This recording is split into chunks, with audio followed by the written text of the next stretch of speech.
Throw down your hands, give me a sign, put down your lies, lay down next to me, don't listen when I scream, bury your doubts and fall asleep, for neither ever nor never, goodbye. Neither ever nor never,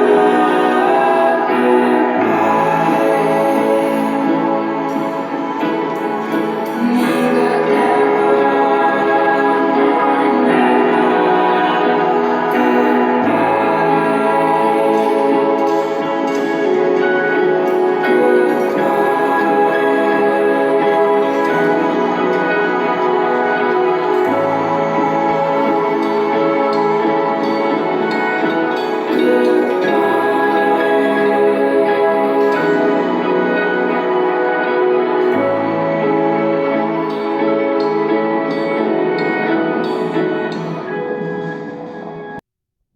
All right, hey everybody, welcome back to the channel. This is Rob here at Smirking Gun Reviews, back with more Dark already. Actually, I didn't know I was going to do one this early, but we're talking about season 2, episode 3. It's called Ghosts. So full spoilers if you have not caught up to at least episode 3. So took a lot of notes again. But I think a lot of this is going to be pretty simple actually to talk about, because this is kind of like, while there's a lot going on, it's kind of about Claudia and Inspector Titleman, her father, and just their relationship, and how there's some peripheral things going on here with like older Ulrich, with Noah and his sister, and Inspector's wife, and then you got like Helga, kind of thrown in the mix at the beginning here, and so.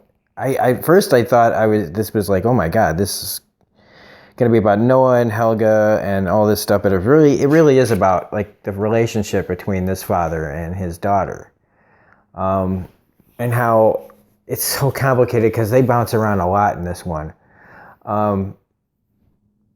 Inspector Titleman's wife is sleeping with the girl in the yellow dress, who I'm assuming is the hotel owner in the future, or I don't know. I'm having a hard time with who the person with cancer is. That's one thing. But his wife is sleeping. Well, I don't know what they're doing. They're enjoying each other's company, and I mean, I know what they're doing. I mean, it's just like, I don't know how to describe it. I haven't actually seen them have sex. She went down on her, okay? That's what I'm trying to say. That they're having, just be plain about it, I guess. And that Claudia sees it, but keeps it from her father. And he, on the other hand, he's seeing that there's problems in his marriage, talking to one of the other cops about, sex and just how things are in a relationship. And we also have like, oh god, it starts to get like crazy the way I had to write it, because it's like Claudia from '87 has a memory of seeing the boy with the mother that's sleeping with her mother, her son.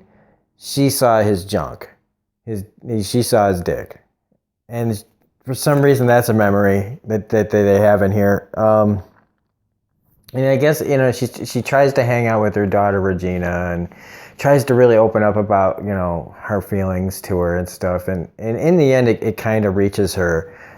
She wants to, at the beginning of the conversation at least, she wanted to just get away from her mother, but at least by the end of it, they're more comfortable talking to each other in this moment, which is nice. But she's learning to think. The more she learns, the more she's changing as a character, which is nice, because I didn't really like her that much in the first season. But it's, again, like peeling back layers. It's good character work. yeah, then Inspector Titleman listens to the record from Creator, which is not a very subtle thing, because one of the themes in this is like, how can something be created without like an origin? And that's amazing. That's an amazing part of this, because if something's like, the talk about the book, right? The book that came from the future that Claudia brings back to the guy that he hasn't even written yet, right? Or it's an old copy. So when did he write it? That's the part that's bugging me, because none of them seem to ever remember it. And that's one of these weird things, is what if something from the future, if it's never created, how can it be brought back? It's trying to break me. It's trying to break my brain. But anyway, he listens to the lyrics, and he takes it to Ulrich, that's still sitting in the nut house. And what ends up happening there is like,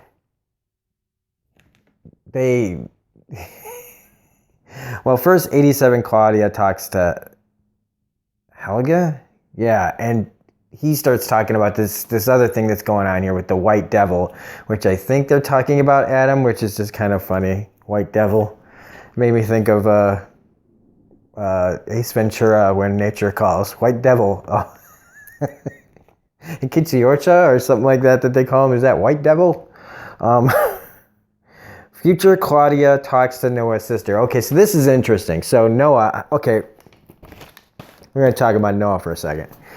Everybody has a past, present, and future self running around, right? But Noah doesn't. Why not? Why is he the same age in every scenario? And also, then it makes me think then, if he has a sister, she's the same way. And they don't say what her name is, do they? But he's Noah, and Adam, so they're going by biblical names. So if this turns out to be like just some weird ass, like, people from the Bible, or this is gonna be what? Because people are, they're starting to be, well, not starting to be, because Noah's like a priest, or he's not he's the most unpriest I've seen in a while. But I just hope this isn't some sort of biblical, like, a game that's been going on, like, the bet between the God and the devil, and like Job situation. Like, is it God's dice going on right now, where everybody's just kind of messing with our lives, calling it cycles, things like that? Like, I don't know.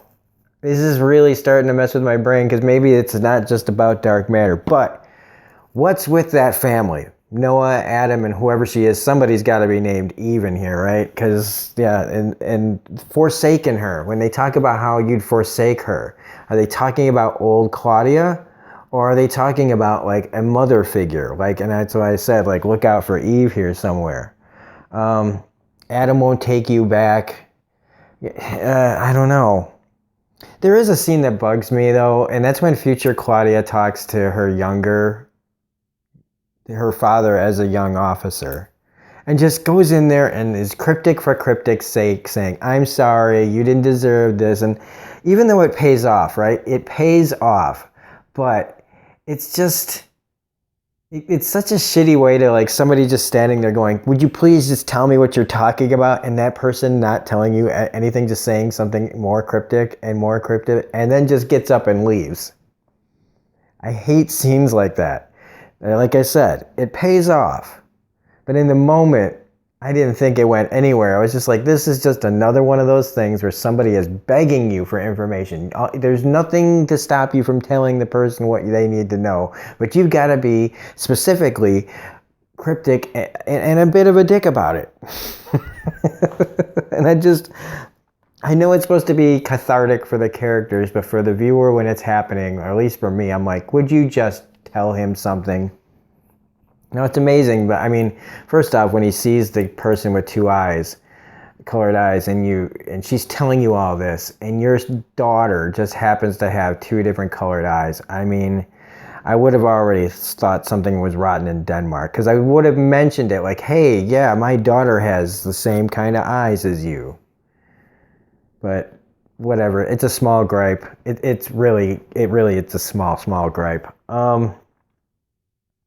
when Ulrich finds out that Mikkel's in 87, did he really, like, was it really necessary to attack him?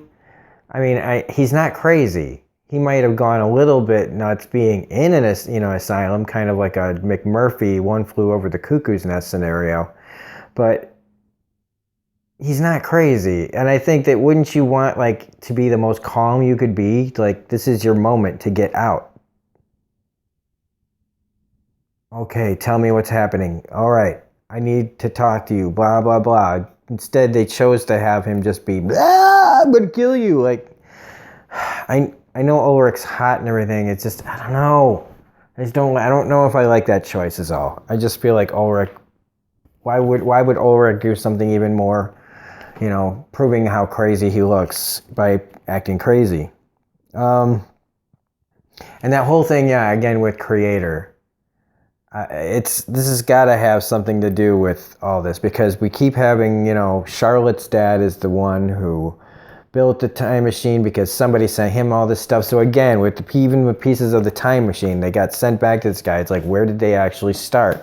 Were these just pieces of things left for these godlike people that are coming in and out of these, the lives of these people?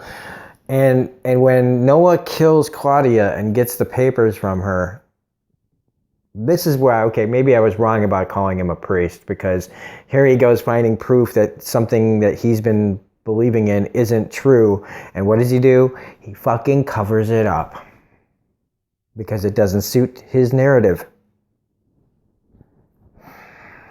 So there's that. So, I mean, Adam, I don't know what Adam's deal is. It doesn't sound good, but it doesn't sound like Noah's got any better agenda. And why is there an agenda?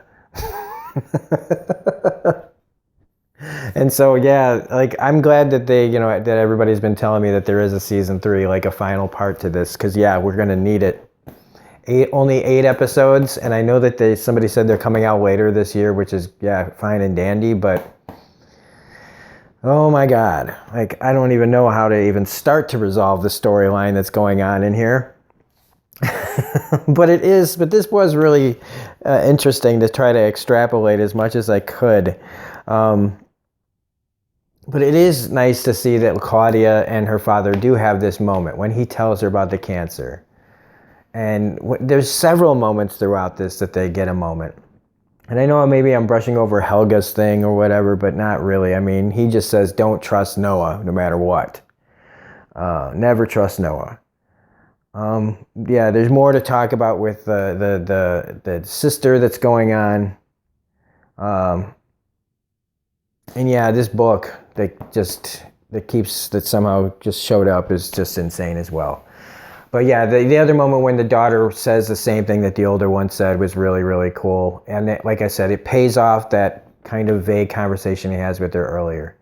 But anyway, that's all I have for Ghosts. It is an amazing episode as far as like what I said. I think if you whittle it down to the simple idea of a father and a daughter story mixed in with all this other stuff, it became a lot easier to try to like pin down this story this time.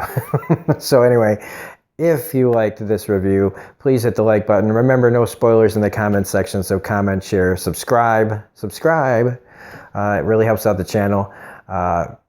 Hit the bell for all notifications. Let me guys know what you think. Tell me all your theories. This is the sounding board. It's great about being a small YouTube channel. As you know, your voice is probably going to be heard unless I'm being an asshole and don't read the comments, but I do. And I try to respond as quickly as I can. So anyway, also, we're going to be doing, we have our Monday live stream tomorrow at 7 p.m. Central Standard Time in the US of A. Tomorrow night.